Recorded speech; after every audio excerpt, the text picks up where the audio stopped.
Hello everyone. তো আজকে অনেক দিন পরে লাইভে আসার সুযোগ হলো কিছু কথা বলার জন্য। আসলে অনেক ব্যস্ত থাকার কারণে কোভিড রোস্টার, তারপরে আপনার মানে একাডেমিক অনেক কোর্সগুলোর জন্য ব্যস্ত থাকার কারণে আসাই হয় না বললে চলে। তো আজকে আমি চিন্তা করলাম যে আমরা একটু 5-10 মিনিট কথা বলি। হ্যালো, 5-10 মিনিট কথা বলি। আজকের টপিকটা কি? আজকের টপিকটা হলো আপনার গ্লাইকোসাইলেটেড হিমোগ্লোবিন। গ্লাইকোসাইলেটেড হিমোগ্লোবিন, ঠিক আছে?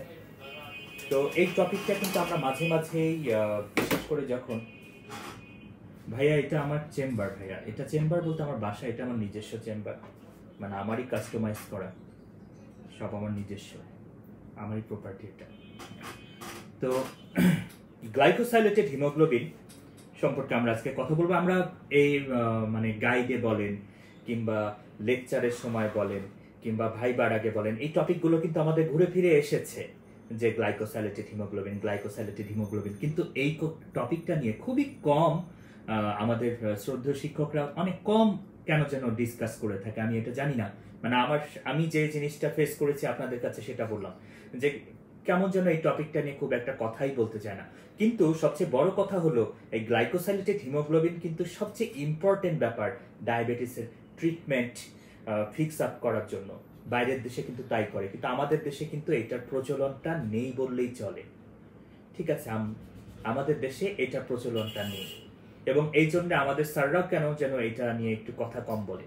তো আমি আজকে গ্লাইকোসাইলেটেড হিমোগ্লোবিনের কথা বলবো। তার আগে আমি একটা ছোট কথা বলি। আপনারা একটু চিন্তা করেন, রাতে চা খেয়েছেন, চায়ের কাপের নিচে মানে চিনি দিয়ে চা খেয়েছেন অবশ্যই, তো চায়ের কাপের নিচে তলাটুকু আপনি খাননি। সকালে উঠে আপনি কি দেখবেন? সকালে উঠে দেখবেন চায়ের তলাতে, চায়ের কাপের তলাতে এক গাদা চিনি লেগে আছে। দেখেন, কোনোদিন দেখেননি আপনারা? এই পরিস্থিতিতে কখনো পড়েননি যে সকালবেলা উঠে দেখলেন যে চায়ের কাপের তলায় এক গাদা চিনি লেগে আছে? তো মূল কথা আমি একটু কথায় কথায় বলছি আর কি, যে গ্লুকোজের বা চিনির মেইন বৈশিষ্ট্য কি? আমাদের গ্লুকোজ কিংবা চিনির মেইন বৈশিষ্ট্যই হলো কোনো কিছুর সাথে লেগে থাকা, অ্যাডহিয়ার করে থাকা। তার মানে গ্লুকোজ বা চিনির মেইন কাজই হলো কোনো কিছুর সাথে অ্যাটাচ করে থাকা, মানে ওরা অ্যাটাচ করে থাকতে খুব পছন্দ করে, যেমন চায়ের কাপের তলায়। তো এটা কথায় কথা বলতেছে। ঠিক এমনি ভাবে আমাদের আরবিসিতে আমরা জানি আমাদের সবচেয়ে পপুলার হিমোগ্লোবিন কোনটা? হিমোগ্লোবিন এ। আমরা সবাই জানি আমাদের সবচেয়ে পপুলার হিমোগ্লোবিন হলো অ্যাডাল্টদের ক্ষেত্রে হিমোগ্লোবিন এ, আর ফিটাসদের ক্ষেত্রে হিমোগ্লোবিন এফ। তো হিমোগ্লোবিন এ তে দুইটা আলফা চেইন থাকে, গ্লোবিন চেইন থাকে, 4টা গ্লোবিন চেইন থাকে। আমরা জানি হিমোগ্লোবিনে হেইম এবং 4টা গ্লোবিন চেইন থাকে। তো গ্লোবিন চেইনে দুইটা থাকে আলফা টাইপ, দুইটা থাকে বেটা টাইপ। তো এই বেটা চেইনের সাথে গিয়ে অ্যাটাচ করে হলো গ্লুকোজ। তার মানে আমি প্রথমে কি বললাম, যে গ্লুকোজ দিয়ে মনে রাখবেন যে গ্লুকোজের কাজই হলো কোনো কিছুর সাথে অ্যাডহিয়ার করে থাকা বা লেগে থাকা। তো এই গ্লুকোজটা আমাদের ব্লাডের মধ্যে কার সাথে লেগে থাকতে পছন্দ করে?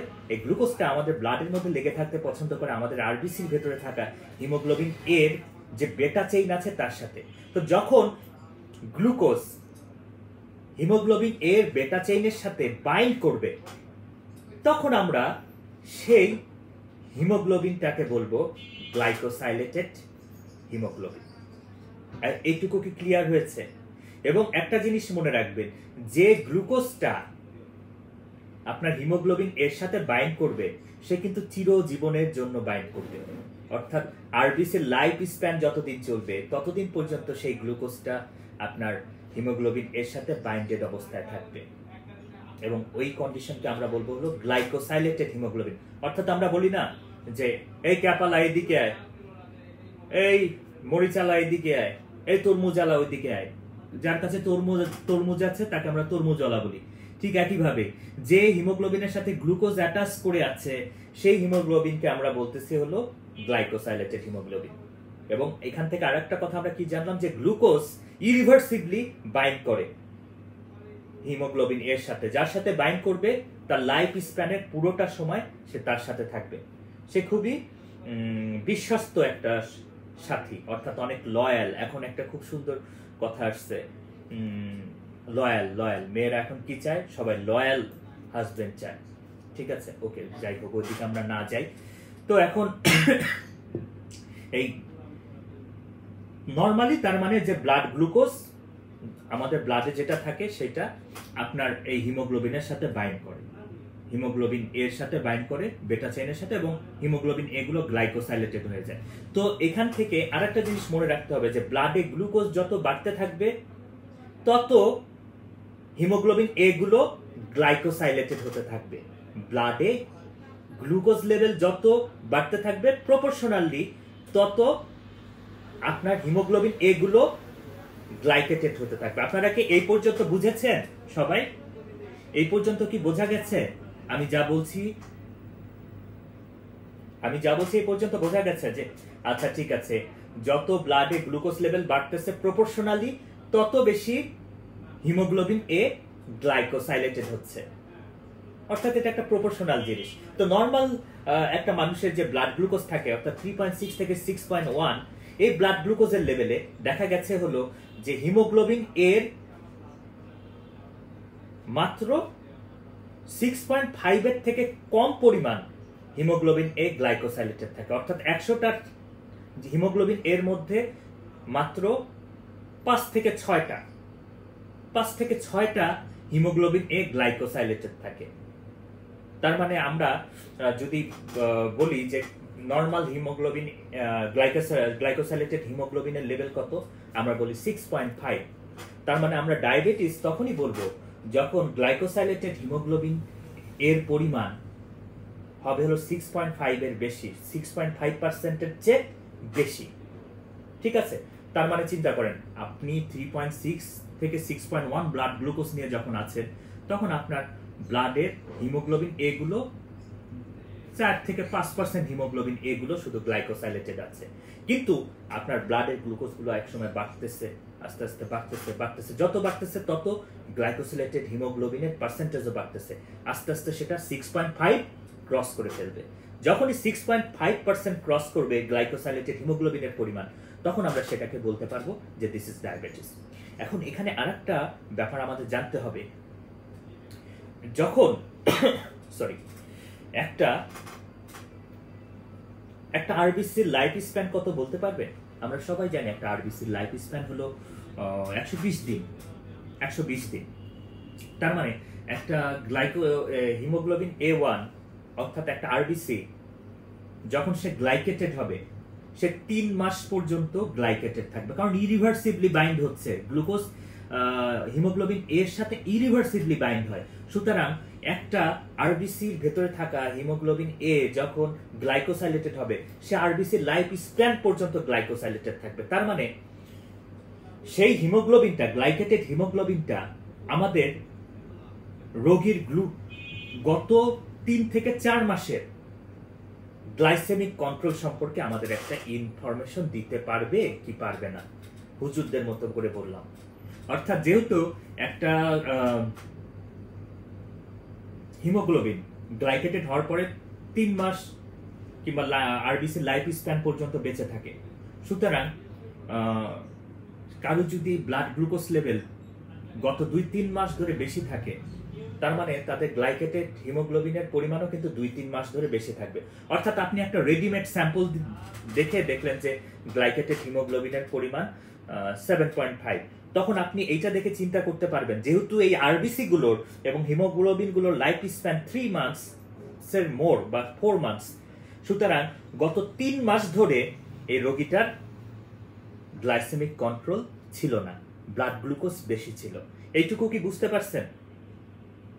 তার মানে যখন আপনি একটা রেডিমেড স্যাম্পল নিয়ে দেখবেন যে গ্লাইকেটেড হিমোগ্লোবিনের পরিমাণ 7.5 এর চেয়ে বেশি, অর্থাৎ 6.5 এর চেয়ে বেশি হলেই সেটাকে আমরা ডায়াবেটিস চিন্তা করব। তো 7.5 এর চেয়ে যখনই আপনি বেশি থাকবেন তখন চিন্তা করবেন যে যেহেতু আরবিসির লাইফ স্প্যান 3 মান্থের বেশি, সুতরাং গত 3 মাস ধরে এই হিমোগ্লোবিনগুলো গ্লাইকেটেড অবস্থায় আছে, অর্থাৎ গত 3 মাস তার গ্লাইসেমিক কন্ট্রোল বা ব্লাড গ্লুকোজের লেভেল ভালো ছিল না। তার মানে এখান থেকে সবচেয়ে বড় যে উপকারিতা আমরা গ্লাইকোসাইলেটেড হিমোগ্লোবিন থেকে যে ইনফরমেশনটা পাই, যে লং টার্ম একটা গ্লাইসেমিক কন্ট্রোল।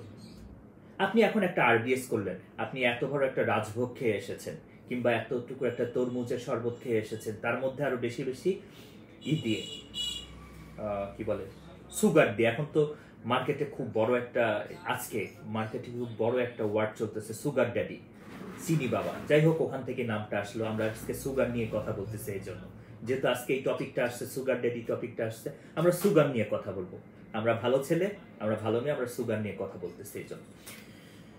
তো যাই হোক, এখন আরবিএস এর যে সমস্যাটা, যে আপনি এইমাত্র ধরেন এতগুলো একটা সুগার আলা একটা শরবত গুলায় খেয়ে ফেললেন, আপনি কিন্তু ব্লাড গ্লুকোজ বেশি নিয়ে আসতে পারে।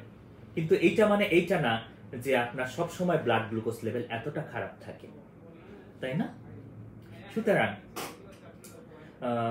এটা একটা ভালো ইন্ডিকেটর না। কিন্তু আমি যদি জানতে পারি কোনোভাবে যে গত 3 মাস আমার ব্লাড গ্লুকোজের লেভেল এভারেজ কত ছিল, তাহলে কিন্তু আমি একটা খুব ভালো ট্রিটমেন্ট প্রোটোকল নিয়ে আসতে পারবো, এবং আমি বুঝতে পারবো যে গত 3 মাস ধরে আমার গ্লুকোজ গুলো কন্ট্রোল ছিল না। ঠিক আছে? তো এখন আর একটা জিনিস এখানে আমাদের জানতে হবে, যে কিভাবে আপনি গ্লাইসেমিক মানে HbA1 এর পার্সেন্টেজ দেখে আপনি বুঝতে পারবেন যে গত 3 মাসের গ্লুকোজ কত মিলিমোল ছিল, ব্লাড গ্লুকোজ কত মিলিমোল ছিল। অর্থাৎ এই যে আমি বলতেছি যে গ্লাইকোসাইলেটেড হিমোগ্লোবিন 7.5%, তাহলে আপনি চিন্তা করতেছেন মনে মনে যে আচ্ছা, তাহলে তার ব্লাড গ্লুকোজ লেভেল কত ছিল। এটা কিভাবে আপনি নির্ধারণ করবেন? খুবই সোজা, আমি শিখিয়ে দিচ্ছি, একটু ফর্মুলাটা মনে রাখেন। 2 ইন্টু গ্লাইকোসাইলেটেড হিমোগ্লোবিন মাইনাস 4.5, অর্থাৎ এক কথায় বলি, যতটুকু গ্লাইকোসাইলেটেড হিমোগ্লোবিনের পার্সেন্টেজ পাবেন সেটাকে 2 দিয়ে গুণ করে, আচ্ছা আমি বলছি, রিং ফিঙ্গারের কথা বলতেছি সাজিদ। তো যতটুকু গ্লাইকোসাইলেটেড হিমোগ্লোবিন আপনি পাবেন তাকে ডবল করবেন, ডবল করে জাস্ট 4.5 বিয়োগ করে দেবেন। যেমন ধরেন কারুর ধরেন 7.5 পাইছেন আপনি গ্লাইকোসাইলেটেড হিমোগ্লোবিন, তো 7.5 গুণন 2, 2 দিয়ে গুণ করেন। 2 দিয়ে গুণ করলে কত হবে? 75 দুগুণ 150, তার মানে 15 থেকে 4.5 বিয়োগ দেন, তার মানে সম্ভবত আসে হলো 4 বিয়োগ দিলে 11, 10.5। তার মানে আমি কিন্তু বুঝে ফেলেছি যে গত 3 মাস ধরে তার এভারেজ ব্লাড গ্লুকোজ লেভেল ছিল 10.5 দিত না, 10.5। ঠিক আছে? কিংবা আরেকজনের ধরেন গ্লাইকোসাইলেটেড হিমোগ্লোবিনের পরিমাণ ছিল 10, তাহলে এই ক্ষেত্রে কি করব? 10 ইন্টু 2, অর্থাৎ গ্লাইকোসাইলেটেড হিমোগ্লোবিনের পার্সেন্টেজ যত পাবেন 2 দিয়ে গুণ করবেন, 20 মাইনাস 4.5, তার মানে কত? 15.5। তার মানে আপনি বুঝতে পারলেন যে গত 3 মাস ধরে তার ব্লাড গ্লুকোজ লেভেল ছিল 15.5 এভারেজ ব্লাড গ্লুকোজ লেভেল। মাঝখানেরটা হলো ইন্দ্রনীলা, কিংবা আমরা বলি এটাকে ব্লু স্যাফায়ার। তো এটা নিয়ে আমরা জানতে পারলাম। এখন আমি কিছু কথা বলি, সামান্য কিছু ট্রিটমেন্ট প্রোটোকল। তো আমরা জানতে পেরেছি যে নর্মাল গ্লাইকেটেড হিমোগ্লোবিনের পরিমাণ বা গ্লাইকোসাইলেটেড হিমোগ্লোবিনের পরিমাণ হলো 6.5% এর কম। তো কারো যদি 6.5% চেয়ে ব্লাড গ্লুকোজ লেভেল বেশি চলে আসে, তখন আমরা কি করব? 6.5 এর চেয়ে বেশি চলে আসছে, তখন আপনি কি করবেন? তখন প্রথমে আমরা ধরেন 6.5 আসছে কারো গ্লাইকোসাইলেটেড হিমোগ্লোবিনের পরিমাণ, আপনারা যেহেতু ডক্টর সবাই, আপনারা আপনাদের যে আত্মীয় আছে অ্যাটলিস্ট তাদের অ্যাটলিস্ট গ্লাইকোসাইলেটেড হিমোগ্লোবিন করাবেন। ঠিক আছে? তো ধরেন একটা পেশেন্ট তার ব্লাড গ্লুকোজ লেভেল 6.5 নিয়ে আসছে, তো প্রথমে অবশ্যই তাকে আমি ডায়েটারি মডিফিকেশন করব, এক্সারসাইজের কথা বলবো, যেগুলো আমাদের দেশে সম্ভব না। তো 6.5 যখনই নিয়ে আসবে তখনই আমরা তাকে কি করব? ডায়েটারি অ্যাডভাইস, তারপরে এক্সারসাইজের অ্যাডভাইস দিয়ে মেটফরমিন দিয়ে দিব। কারণ আলটিমেটলি কেন বলতেছি, এটা আবার অন্যভাবে নিয়েন না আপনারা। প্রথমে নিয়ম হলো ডায়েটারি কন্ট্রোল, ডায়েটারি মডিফিকেশন এবং এক্সারসাইজ করার উপদেশ দেওয়া। কিন্তু আমাদের পেশেন্ট তো আমাদের কাছে একবারে বেশি আসে না, সুতরাং আপনি চাইলে সেই সময় থেকেই মেটফরমিন দিয়ে দিতে পারেন। এখন প্রশ্ন আসতে পারে, ভাইয়া ইনসুলিন কোন সময় শুরু করব? ইনসুলিন কোন সময় শুরু করব? আপনাকে ইনসুলিন শুরু করতে হবে যখন আপনার ব্লাড গ্লুকোজ লেভেল, গ্লাইকোসাইলেটেড হিমোগ্লোবিনের লেভেল হবে 7.5 এর বেশি, 7.5%-এর চেয়ে বেশি। তার মানে আমি কিন্তু বলে দিলাম, এক নম্বর হলো গ্লাইকোসাইলেটেড হিমোগ্লোবিন যদি 6.5 কিংবা তার থেকে একটু বেশি হয় তাহলে আমরা ডায়েটারি অ্যাডভাইস এবং ওরাল হাইপোগ্লাইসেমিক ড্রাগ মানে মেটফরমিন দিয়ে দিব। তারপরে যদি দেখি যে না, গ্লাইকোসাইলেটেড হিমোগ্লোবিনের পরিমাণ 7.5 বা তার থেকে বেশি, তখন আমরা তাকে ইনসুলিন দিয়ে দিব 7.5 এর থেকে বেশি হলে। ঠিক আছে, এখন এখানে কিছু কথা আছে। কথা হলো, এই গ্লাইকোসাইলেটেড হিমোগ্লোবিন কি সবসময় আমাদের সঠিক একটা ইনফরমেশন দিবে গত 3 মাসের ব্লাড গ্লুকোজ সম্পর্কে? আপনার কি মনে হয় গ্লাইকোসাইলেটেড হিমোগ্লোবিন আমাদের কি সবসময় একটা সঠিক ব্লাড গ্লুকোজের ইন্টারপ্রিটেশন দিবে, নাকি কোনো কোনো সময় it will not be trustworthy?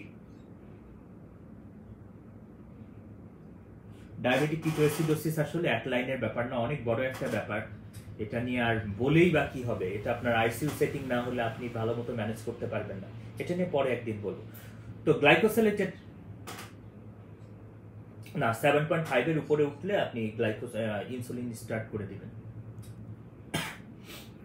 তারপরে দেখেন, এর মাঝে আরো কথা আছে, সাতের কথা আছে, 7 হলে ঠিক আছে। তো এখন আরেকটা কথা আমরা যেটা বলতে চাচ্ছিলাম যে গ্লাইকোসাইলেটেড হিমোগ্লোবিন কি সবসময় আমাদের সত্যি সত্যি ইনফরমেশন দিবে, ট্রাস্টওয়ার্দি ইনফরমেশন দিবে? না, সবসময় কিন্তু ট্রাস্টওয়ার্দি ইনফরমেশন আমরা তাদের কাছ থেকে পাবো না। কারণ কোনো কোনো সময় আছে আরবিসির লাইফ স্প্যান ছোট হয়ে যায়, আমাদের আরবিসির লাইফ স্প্যানটা ন্যারো হয়ে যায়। তাহলে সেক্ষেত্রে কি হবে? আরবিসি যত বেশি ব্রেকডাউন করবে আপনার গ্লাইকোসাইলেটেড হিমোগ্লোবিন তত বেশি বডি থেকে মেটাবোলাইজড হয়ে যাবে, তত তাড়াতাড়ি মেটাবোলাইজড হয়ে যাবে। তার মানে গ্লাইকোসাইলেটেড হিমোগ্লোবিনের পরিমাণ সেক্ষেত্রে কমবে না, বাড়বে। অর্থাৎ আরবিসির কোনো কারণে যদি লাইফ স্প্যান ছোট হয়ে যায়, আমি কিছু এক্সাম্পল দেই, লাইক হেমোলাইটিক অ্যানিমিয়া, তারপরে splenomegaly, haemolytic anaemia, sickle cell anaemia, splenomegaly, অর্থাৎ যেগুলোতে আপনার আরবিসি তাড়াতাড়ি ব্রেকডাউন হয়, 120 দিন না, সে দেখা যায় যে 20 দিনের মাথায় ব্রেকডাউন হয়ে যায়। তো এই লেভেলের যাদের হিমোলাইসিস আছে কিংবা গ্লুকোজ 6-ফসফেট ডিহাইড্রোজেনাস ডেফিসিয়েন্সি, যে ক্ষেত্রে আপনার আরবিসি খুব তাড়াতাড়ি হিমোলাইসিস হয়ে যায়, তাহলে আরবিসি যদি তাড়াতাড়ি হিমোলাইসিস হয় তাহলে যে হিমোগ্লোবিন এটা গ্লাইকোসাইলেটেড হয়েছে সেটা তো 3 মাস পর্যন্ত থাকার চান্সই পাবে না, 20 দিনের মাথায় সে ডিসইন্টিগ্রেটেড হয়ে যাবে। সুতরাং যেহেতু এখানে হিমোগ্লোবিন A1 তাড়াতাড়ি ডিসইন্টিগ্রেট হচ্ছে বেশি বেশি হিমোলাইসিসের জন্য, সুতরাং এখানে কিন্তু গ্লাইকোসাইলেটেড হিমোগ্লোবিনের পরিমাণ অ্যাকুরেট আসবে না। যদিও তার ব্লাড গ্লুকোজের লেভেল অনেক বেশি, কিন্তু গ্লাইকোসাইলেটেড হিমোগ্লোবিন তাড়াতাড়ি ডিসইন্টিগ্রেটেড হয়ে যাওয়ার জন্য আমরা কিন্তু সেক্ষেত্রে গ্লাইকোসাইলেটেড হিমোগ্লোবিনের পরিমাণটা কম। ঠিক আছে, যদিও তার ব্লাড গ্লুকোজ লেভেল অনেক বেশি, কিন্তু তারপরেও আমরা তার গ্লাইকোসাইলেটেড হিমোগ্লোবিনের পরিমাণ কম পাবো।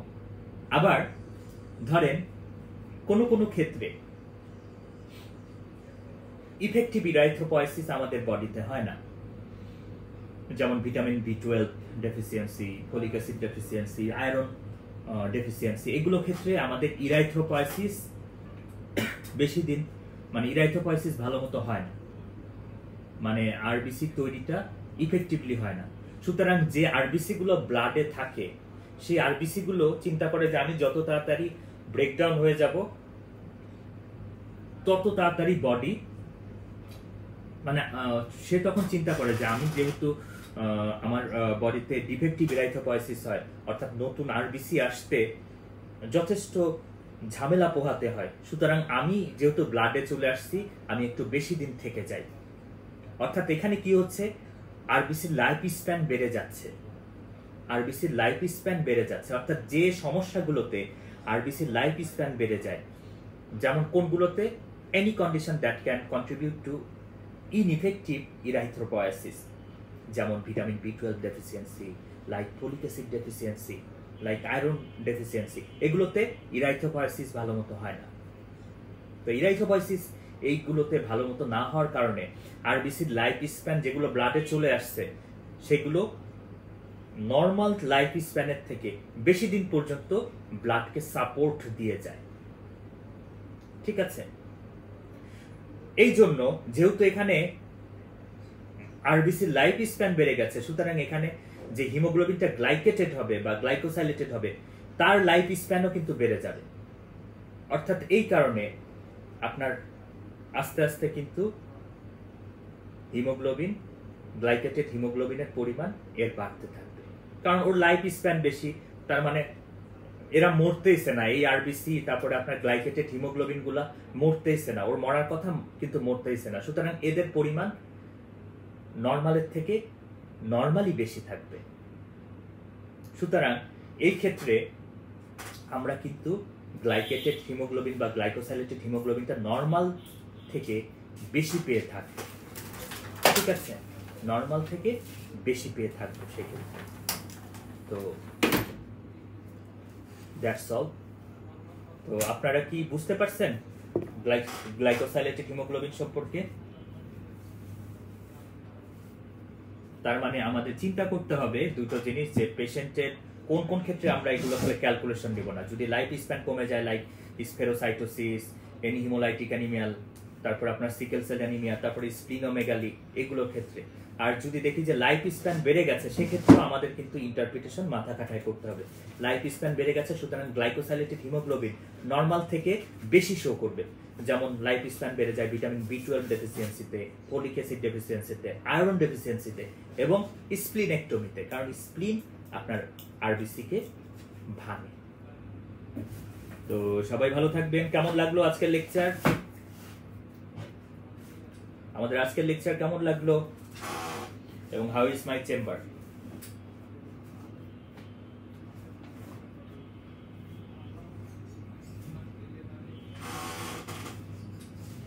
Thank you all. আবার কথা হবে ইনশাল্লাহ। হোয়াইট কোট গ্যালারির সাথে থাকবেন। ধন্যবাদ।